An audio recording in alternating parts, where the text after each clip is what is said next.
Bonjour, alors aujourd'hui, puisque j'ai bien compris que découvrir des vieux catalogues d'il y a 30-35 ans, ça vous intéressait, hein, je vous ai ressorti, voilà, un premier catalogue qu'on avait eu en France autour des Transformers qui proposait de présenter la collection Transformers. Pour nous, c'est en 1985. Bon, la collection de Transformers chez Hasbro date de 84. Par contre, vous noterez qu'ici, il est écrit MB pour Milton et Bradley. Voilà, en France, c'était clairement proposé sous ce label-là. Vous noterez ici, c'est important pour la suite, que c'est quand même écrit en anglais, qu'il y a ici une Valkyrie de Macross qui est Jetfire, ici Megatron qui se transforme donc en pistolet comme dans la série, mais étonnamment, c'est pas Optimus Prime qui lui fait face, mais une Valkyrie de Macross. Donc, qu'est-ce que ça donne à l'intérieur? En fait, on a une petite BD qui raconte le combat entre les Autobots et les Decepticons. Et tout un blabla pour dire, voilà, la noble résistance des Autobots n'aurait cependant servi à rien si la planète, lancée aveuglément à travers l'espace, s'était écrasée sur une ceinture d'astéroïdes s'approchant à toute vitesse.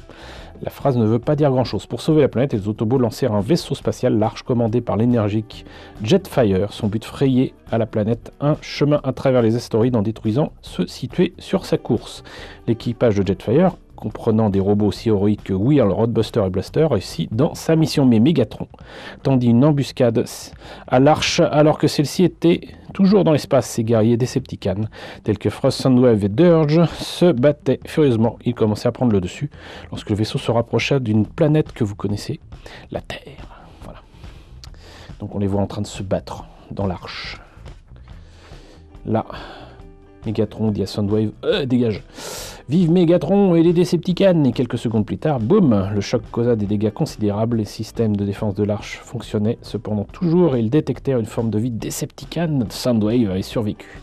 Donc l'Arche prend sur elle de prendre des restes, en fait, des robots, et les transforme littéralement en prenant comme modèle les dinosaures, qui sont donc la forme principale de vie sur la planète à ce moment-là, et donc naissent les Dinobots, voilà. Et Soundwave, lui, s'en donne à cœur joie, hein, visiblement, il massacre du dinosaure, en veux-tu, en voilà, à l'attaque, il coince Soundwave, et comme ils n'arrivent pas à avoir le dessus, hop, Grimlock provoque un éboulement, et ils sont du coup enterrés pendant des millions d'années. Et alors là, c'est là que c'est fou, on apprend quand même l'histoire, la vraie, avec les Transformers, que 4 millions d'années après. Voilà, c'est-à-dire qu'a priori, donc ces dinosaures-là étaient il y a 4 millions d'années, et pas 35, 65, 380, j'en sais rien. Même moi, je ne sais plus, mais en tout cas, je sais que ça ne fait pas 4 millions d'années que les dinosaures n'existent plus. Reste que donc l'Arche se réveille après une secousse, puisque le vaisseau s'est écrasé, a priori, sur un volcan. Et le vaisseau détecte ce qui prend pour des formes de vie. En fait, c'est nos machines, nos armes, nos radiocassettes, nos avions, nos hélicoptères.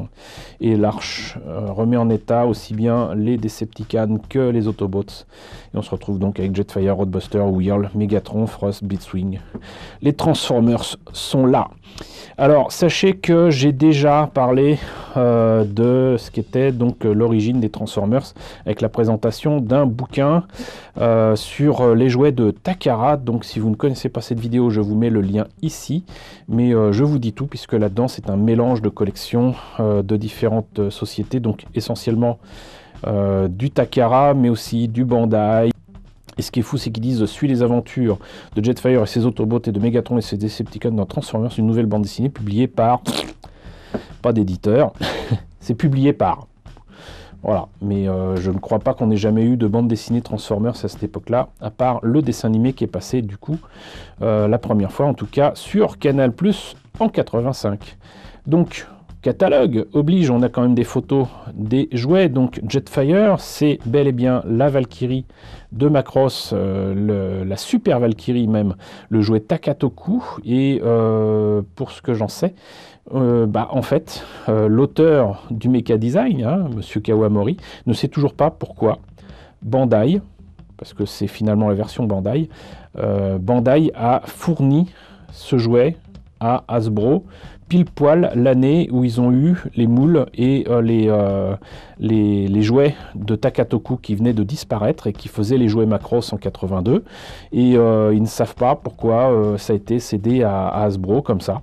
Hasbro avait dû trouver ça sympa, ils ont pris dans le lot, j'en sais rien, mais du coup c'est un hasard complet et l'objet venait tout juste de sortir de Takatoku, d'entrer chez Bandai, que c'était déjà chez Hasbro et reproduit en tant que Jetfire Leader Autobot. Sinon, là vous avez aussi des robots qui sont issus de Dorvac.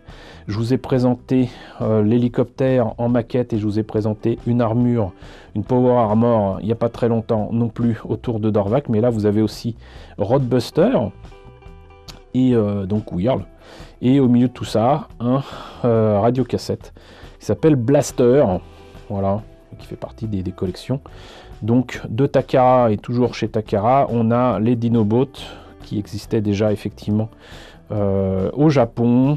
Les Jump Starter qui sont super, Twin Twist et Top Spin, on les met en véhicule, on les fait rouler, et une fois qu'ils ont terminé de rouler, ça, hop, ça se transforme automatiquement. C'est juste génial. Et on a eu des versions pirates de ces jouets, mais en veux-tu, en voilà, à toutes les sauces possibles, à toutes les tailles possibles. C'est juste incroyable. Les mini vehicles, c'était parmi les rares qu'on pouvait se payer étant enfant, parce que les Transformers, c'était vraiment pas donné. C'était vraiment très très cher.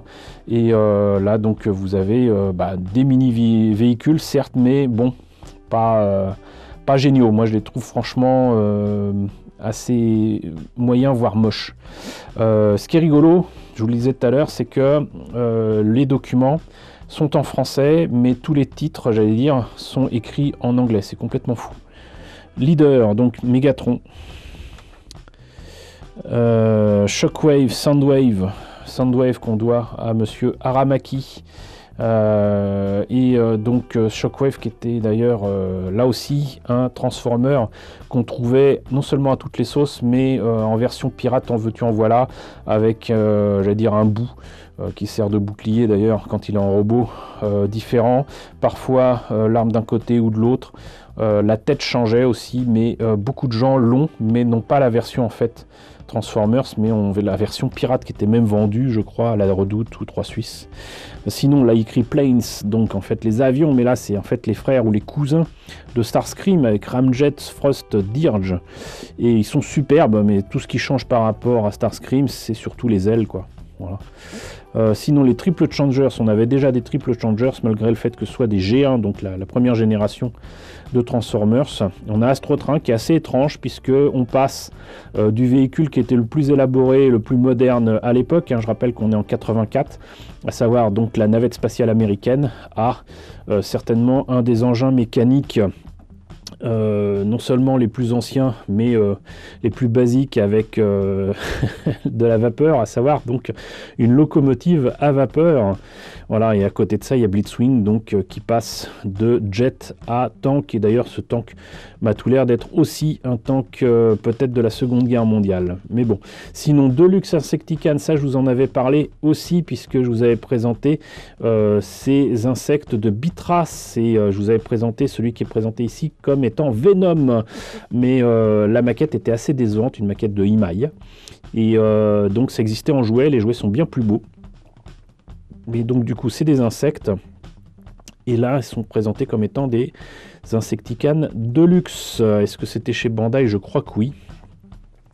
Reste que là vous avez les Insecticans de base, et là par contre c'était des jouets de Takara, et on fait la différence entre les uns et les autres par le fait qu'il y avait souvent des cockpits souvent transparents dans lesquels on pouvait mettre des petites figurines qui venaient de la collection Diaclone justement.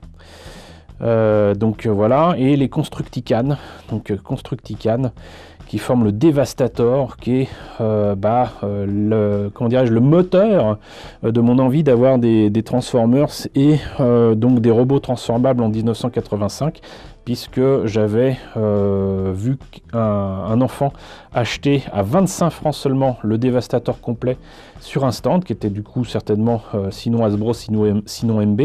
Et quand j'ai demandé s'il en avait d'autres, le gars m'a dit bah non, ça c'est des modèles d'exposition, et donc comme les fêtes sont finies, on solde, et donc du coup voilà, c'était en loose quoi, il n'utilisait pas ce terme là, mais voilà. Et c'est ce qui m'a conduit à aller sur le stand de Bandai et demander s'ils en avaient aussi, et j'ai eu pour 25 francs un gros lot de jouets en très mauvais état, mais le début de ma collection de robots c'était ça, et la volonté de trouver les pièces manquantes, ça venait de là.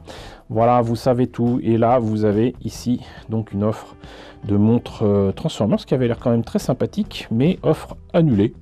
Hop, voilà. Ça ne se faisait plus. Donc, on a fait le tour de ce catalogue de 1984-85. Mais du coup, je me suis dit, ça peut être rigolo de montrer aussi ce qu'on trouvait très souvent dans les jouets. On avait, c'était les petits malins, des catalogues, des flyers, des dépliants, avec encore une fois la preuve que Optimus Prime n'était pas le premier dans la place.